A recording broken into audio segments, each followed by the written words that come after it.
प्यारे भाई और बहनों, मेरा नमस्कार स्वीकार हो।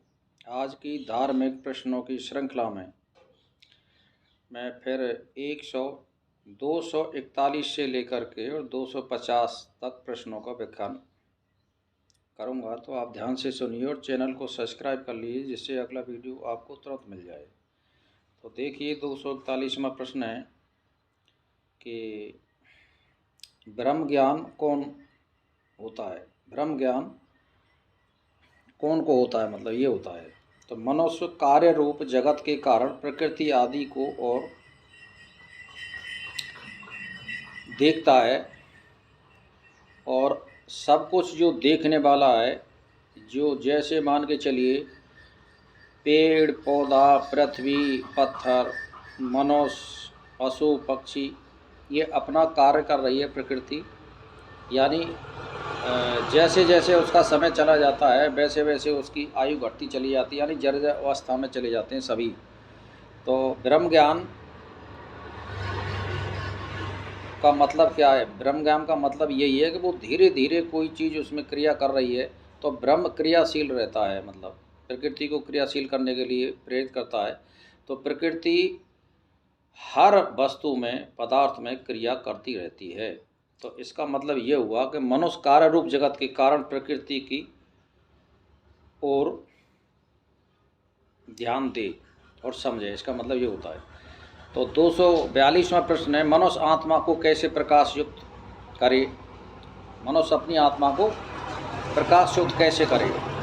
तो इसका मतलब होता है मनुष्य वेद वाणी से एक विद्या दायक और दूसरे पुरुषार्थ वर्धक गुणों को शीघ्र प्राप्त करके आत्मा को प्रकाश युक्त करे। प्रकाश युक्त का मतलब है जैसे सत्कर्म करना, बुरे कर्म नहीं करना, ना किसी को सलाह देना या मन से भी विचार में नहीं लाना, इसका मतलब ये होता है। और सद ग्रंथों का अध्ययन करना और सत पुरुषों का संग करना, ये मतलब होता है इसका। तो 243वां प्रश्न है, मनुष्य संसार का उपकार कैसे कर सकता है, यानी भलाई कैसे कर सकता है। मनुष्य अन्न को एक एक बीज करके अनेक प्रकार कूट फटक कर उपयोगी बनाते हैं, वैसे ही मनुष्य वेद वाणी को ब्रह्मचर्य आदि अनेक तक से प्राप्त करके परमेश्वर के आश्रय से संसार में उपकारी बने। यानी जैसे हम अन्न को खेत में से किस तरह से लाते हैं, एक एक दाने को बीन करके, और फिर इसको धोते हैं, फिर सफाई करते हैं, फिर इसको पिसवाते हैं, फिर इसको छानते हैं, फिर चून मारते हैं, फिर ये अग्नि में रोटी बनाई जाती है, कितनी प्रक्रियाओं से गुजर रहा है। ऐसे ही हमको धर्म करने के लिए और संसार का उपकार करने के लिए ऐसी ही प्रक्रियाओं से गुजरना पड़ेगा। तो बहुत बारीकी का विषय है। तो आप सोचोगे कि मेरा मेरा तो कुछ नहीं मिलेगा, तेरा तेरा तो सब कुछ मिलेगा। सब दूसरों को अपना समझिए, तब आपको मिलेगा कुछ, ये मतलब होता है। तो 243वां प्रश्न है, मति भ्रष्ट होकर दुख कौन पाता है। यानी जिसकी मति भ्रष्ट हो गई है, यानी बुद्धि भ्रष्ट हो गई है, तो वो क्यों होती है, इसका मतलब समझो।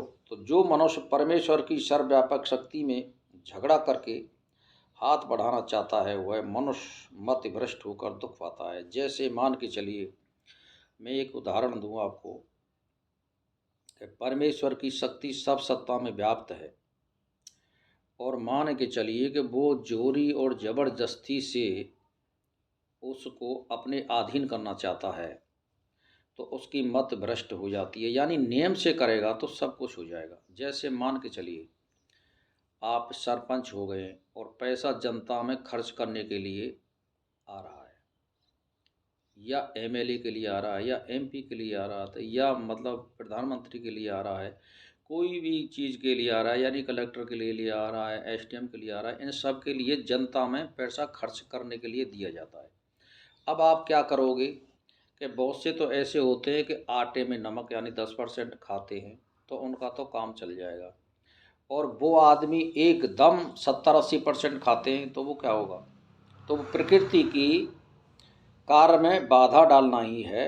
और ऐसे समझो आँच में वो अग्नि में हाथ दे रहे हैं, तो उनको, ये मैं आपको वादा कर रहा हूँ, वो जो अनायास पैसा आता है वो चीज़ एक अलग होती है, और जोरी ज़बरदस्ती से कोई चीज़ करी जाती है वो पैसा टिकेगा नहीं। झगड़ा, एक्सीडेंट, रोग, ये परमात्मा उसको दे देगा और उसके पैसे को निकाल देगा। इसका मतलब ये होता है। तो अब है 44वां प्रश्न, ईश्वर एवं शक्ति को कौन जानता है? ईश्वर और शक्ति को कौन जानता है? बुद्धिमान लोग ईश्वर शक्ति के त्रिलोकवर्ती परमेश्वर को के अधीन जानते हैं। यानी जितनी भी शक्ति है सारी, जो भी कुछ हो रहा है वो सब परमात्मा के प्रेरणा से हो रहा है। इस ये मतलब होता है इसका। तो जो तेजो में सदा प्रबुद्ध और स्वतंत्र परमात्मा सब का स्वामी है। तात्पर्य ये है कि ईश्वर और ईश्वर शक्ति में नित्य संबंध है। यानी ईश्वर और ईश्वर की जो शक्ति है प्रकृति, उसमें नित्य संबंध है। तो इसका मतलब ये होता है। और 45वां प्रश्न है, ईश्वर शक्ति का फल कौन पाता है? प्रत्येक पुरुषार्थी जीव अपने पुरुषार्थ के अनुसार ईश्वर शक्ति के फल पाता है। यानी जो पुरुषार्थ करेगा उसको इनाम मिल जाएगा परमात्मा का, ये है मतलब। 40वां प्रश्न है, ईश्वर शक्ति किस रूप में व्यापक है? ईश्वर शक्ति वायु, आकाश, बिजली, अग्नि और जल रूप में साक्षात विराजमान है। इसका मतलब ये होता है। तो 247वां प्रश्न है, सब जगह प्रकाश देने वाला कौन है? ईश्वर शक्ति से ही सूर्य में और सूर्य द्वारा आँख में और अंतरिक्ष के सब लोगों को प्रकाश पहुँचाता है। यानी परमात्मा सारी चीज़ों को शक्ति देने वाला और प्रकाश देने वाला है। इसका मतलब ये होता है। सूरज को भी वही प्रकाश देता है, हमारी आँखों को भी वही प्रकाश दे रहा है। यानी जब इसमें से आत्मा या जीवात्मा जब निकल जाता है तो क्या कोई आदमी सुन सकता है? क्या बोल सकता है? क्या वो देख सकता है? क्या वो चल सकता है? यानी चेष्टाहीन हो जाता है। इसका मतलब ये है। तो सारी चीज़ों को कौन कर रहा है? परमात्मा। तो अब है 248वां प्रश्न है, मनुष्य कितने प्रकार के होते हैं?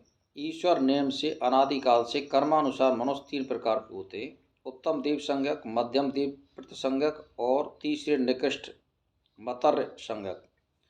तो ये 3 प्रकार के मनुष्य होते हैं। यानी जो ज़्यादा शुभ कर्म करने वाले, मध्यम शुभ कर्म करने वाले और ज़्यादा खराब कर्म करने वाले। इसका मतलब ये होता है।